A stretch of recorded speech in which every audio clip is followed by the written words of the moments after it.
Chapter 10 Travels Without the Sun. "Who's there?" shouted the three travellers. "I am the warden of the marches of Underland, and with me stand 100 earthmen in arms," came the reply. "Tell me quickly who you are and what is your errand in the deep realm." "We fell down by accident," said Puddleglum, truthfully enough. "Many fall down, and few return to the sunlit land," said the voice. "Make ready now to come with me to the Queen of the Deep Realm." "What she want with us?" asked Scrub cautiously. "I do not know," said the voice. "Her will is not to be questioned but obeyed." While he said these words, there was a noise like a soft explosion, and immediately a cold light, gray with a little blue in it, flooded the cavern. All hope that the speaker had been idly boasting when he spoke of his 100 armed followers died at once.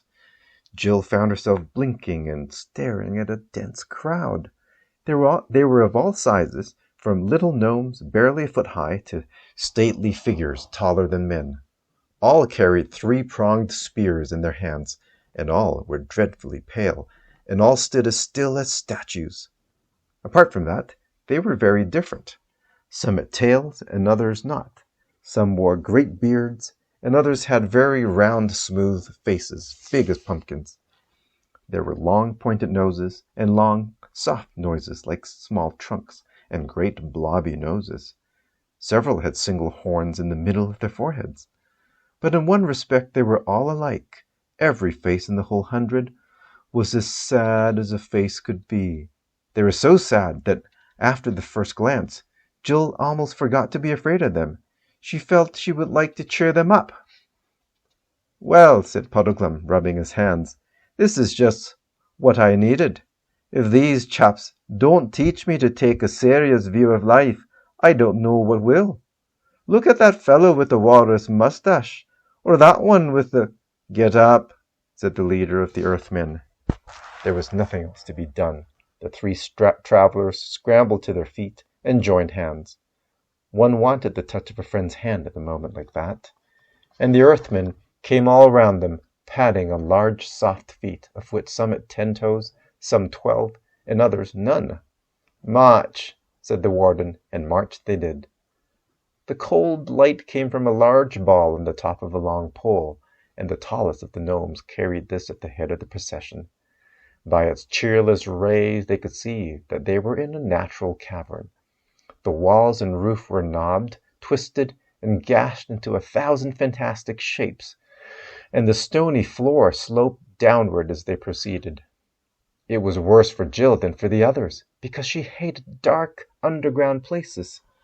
And when, as they went on, the cave got lower and narrower, and when at last the light-bearer stood aside, and the gnomes one by one stooped down, all except the very smallest ones, and stepped into a little dark crack and disappeared, she felt she could bear it no longer. "I can't go in there. I can't. I won't," she panted. The Earthmen said nothing, but they all lowered their spears and pointed them at her. "Steady, Paul," said Puddleglum. "Those big fellows won't be crawling in there if it didn't get wider later on. And there's one thing about this underground work. We shan't get any rain." "Oh, you don't understand. I can't," wailed Jill. "Think how I felt on that cliff pole," said Scrub. "You go first, Puddleglum, and I'll come after her." "That's right," said the Marshwiggle, getting down on its hands and knees. "You keep a grip on my heels, Paul, and Scrub will hold on to yours. Then we'll all be comfortable." "Comfortable?" said Jill. But she got down, and they crawled in on their elbows. It was a nasty place. You had to go flat on your face for what seemed like half an hour, though it may really have been only 5 minutes. It was hot. Jill felt she was being smothered. But at last a dim light showed ahead. The tunnel grew wider and higher, and they came out, hot, dirty, and shaken, into a cave so large that it scarcely seemed like a cave at all. It was full of a dim, drowsy radiance, so that here they had no need of the Earthman's strange lantern. The floor was soft with some kind of moss, and out of this grew many strange shapes, branched and tall like trees, but flabby like mushrooms. They stood too far apart to make a forest. It was more like a park. The light, a greenish gray, seemed to come both from them and from the moss, and it wasn't strong enough to reach the roof of the cave, which must have been a long way overhead. Across the mild, soft, sleepy place they were now made to march. It was very sad, but with a quiet sort of sadness like soft music. Here they passed dozens of strange animals lying on the turf, either dead or asleep. Jill could not tell which. These were mostly of a dragonish or bat-like sort. Puddleglum didn't know what any of them were. "Do they grow here?" Scrub asked the warden.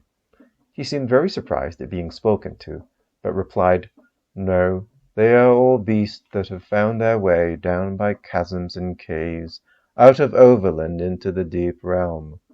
Many come down, and few return to the sunlit lands. It is said that they will all wake up at the end of the world."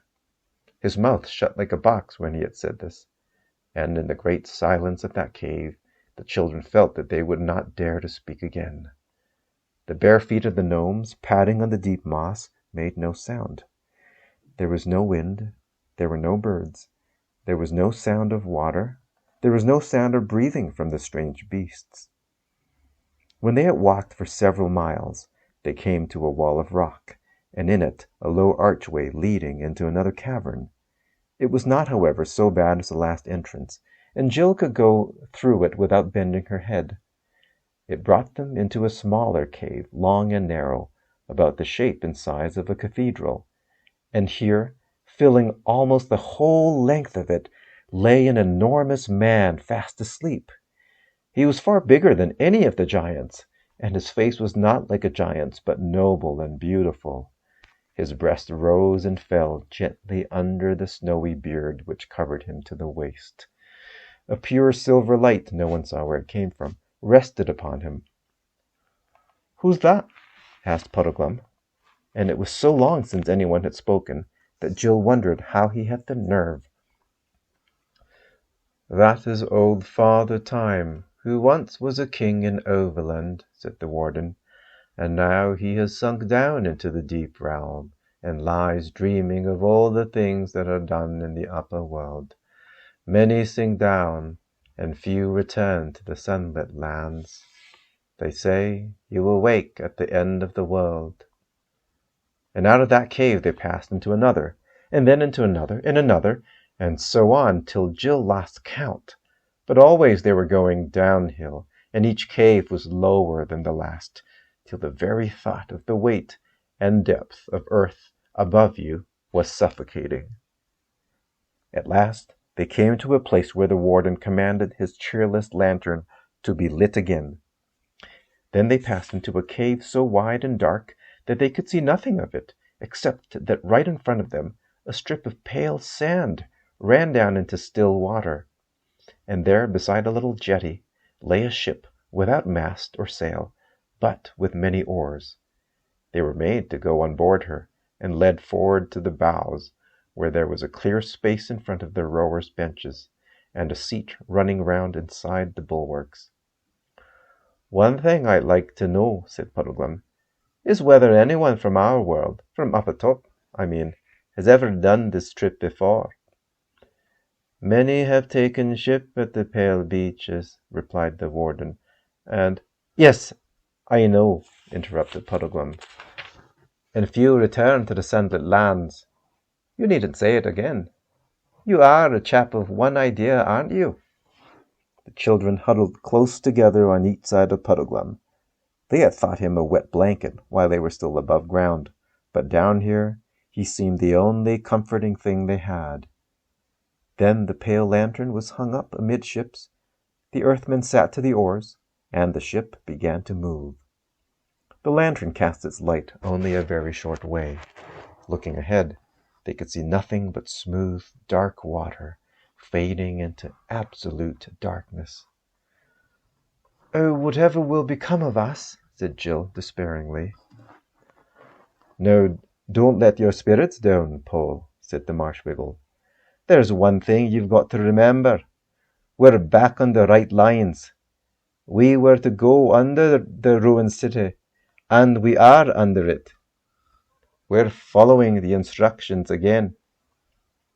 Presently they were given food, flat, flabby cakes of some sort which had hardly any taste, and after that they gradually fell asleep. But when they woke, everything was just the same. The gnome still rowing, the ship still gliding on, still dead blackness ahead. How often they woke and slept and ate and slept again, none of them could ever remember. And the worst thing about it was that you began to feel as if you had always lived on that ship, in the darkness, and to wonder whether sun and blue skies and wind and birds had not been only a dream. They had almost given up hope, or given up hoping, rather, or being afraid about anything, when at last they saw lights ahead, dreary lights like that of their own lantern. Then, quite suddenly, one of these lights came close, and they saw that they were passing another ship. After that they met several ships. Then, staring till their eyes hurt, they saw that some of the lights ahead were shining on what looked like wharfs, walls, towers, and moving crowds. But still there was hardly any noise. "By Jove," said Scrub, "a city." And soon they all saw that he was right. But it was a queer city. The lights were so few and far apart that they would hardly have done for scattered cottages in our world. But the little bits of the place which you could see by the lights were like glimpses of a great seaport.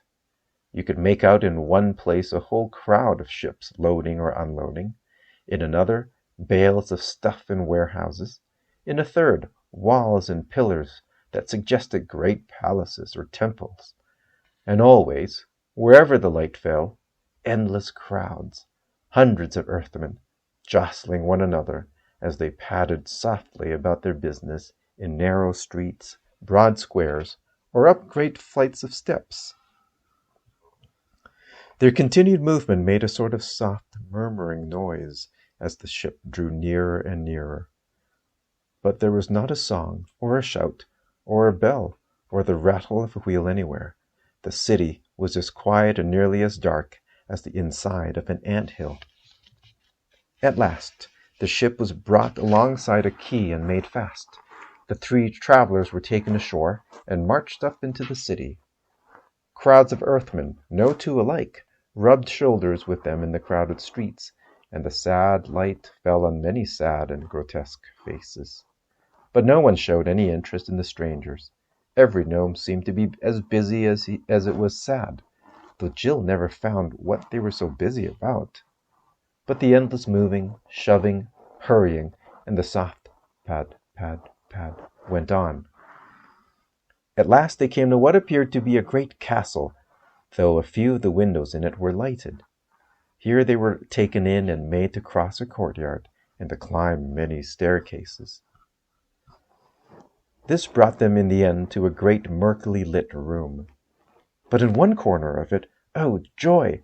There was an archway filled with a quite different sort of light, the honest, yellowish warm light of such a lamp as humans use. What showed by this light inside the archway was the foot of a staircase, which wound upward between walls of stone. The light seemed to come from the top. Two earthmen stood one on each side of the arch, like sentries or footmen.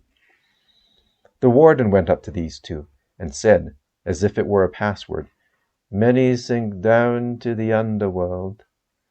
"And few return to the sunlit lands," they answered, as if it were the countersign. Then all three put their heads together and talked. At last one of the two gnomes in waiting said, "I tell you, the Queen's Grace is gone from hence on her great affair. We had best keep these top-dwellers in strait prison till her homecoming. Few return to the sunlit lands." At that moment the conversation was interrupted by what seemed to Jill the most delightful noise in the world. It came from above, from the top of the staircase, and it was a clear, ringing, perfectly human voice, the voice of a young man. "What coil are you keeping down there, Mulligutharam?" it shouted. "Overworlders! Ah, bring them up to me, and that presently." "Please it to your highness to remember," began Mulligutharam, but the voice cut him short. "It pleases my highness principally to be obeyed, old mutterer. Bring them up," it called. Mulligutharam shook his head, motioned to the travellers to follow, and began going up the staircase. At every step the light increased. There were rich tapestries hanging on the walls. The lamplight shone golden through thin curtains at the staircase head. The earthman parted the curtains and stood aside. The three passed in. They were in a beautiful room, richly tapestried, with a bright fire on a clean hearth, and red wine and cut glass sparkling in the table. A young man with fair hair rose to greet them. He was handsome and looked both bold and kind, though there was something about his face that didn't seem quite right. He was dressed in black and altogether looked a little bit like Hamlet. "Welcome, overworlders," he cried. "But stay a moment, I cry you mercy. I have seen you two fair children and this your strange governor before. Was it not you three that met me by the bridge on the borders of Ettinsmoor, when I rode there by my lady's side?" "Oh, you were the Black Knight who never spoke?" exclaimed Jill. "And was that lady the Queen of Underland?" asked Scrub, in no very friendly voice. And Scrub, who was thinking the same, burst out, "Because if it was, I think she was jolly mean to send us off to a castle of giants who intended to eat us. What harm had we ever done her, I should like to know?" "How," said the Black Knight with a frown, "if you were not so young a warrior boy, you and I must have fought to the death on this quarrel. I can hear no words against my lady's honour. But of this you may be assured that whatever she said to you, she said of a good intent. You do not know her. She is a nosegay of all virtues, as truth, mercy, constancy, gentleness, courage, and the rest. I say what I know. Her kindness to me alone, who can in no way reward her, would make an admirable history. But you shall know and love her hereafter. Meanwhile, what's your errand in the deep lands?" And before Puddleglum could stop her, Jill blurted out, "Please, we are trying to find Prince Rilian of Narnia." And then she realized what a frightful risk she had taken. These people might be enemies. But the knight showed no interest. "Rilian, Narnia," he said carelessly. "Narnia. What land is that? I have never heard the name. It must be 1,000 leagues from those parts of the overworld that I know. But it was a strange fantasy that brought you seeking this. How do you call him? Billion, trillion, in my lady's realm? Indeed, to my certain knowledge, there is no such man here." He laughed very loudly at this, and Jill thought to herself, "I wonder, is that what's wrong with her face? Is he a bit silly?" "We had been told to look for a message on the stones of the city ruinous," said Scrub, "and we saw the words 'under me.'"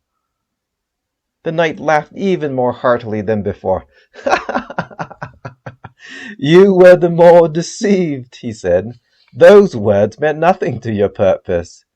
Had you but asked my lady, she could have given you better counsel, for those words are all that is left of a longer script, which in ancient times, as she well remembers, expressed this verse: Though under earth and throneless now I be, yet while I lived, all earth was under me. From which it is plain that some great king of the ancient giants who lies buried there caused this boast to be cut in the stone over his sepulchre, though the breaking up of some stones and the carrying away of others for new buildings, and the filling up of the cut with rubble, has left only 2 words that can still be read. Is it not the merriest jest in the world that you should have thought they were written to you?"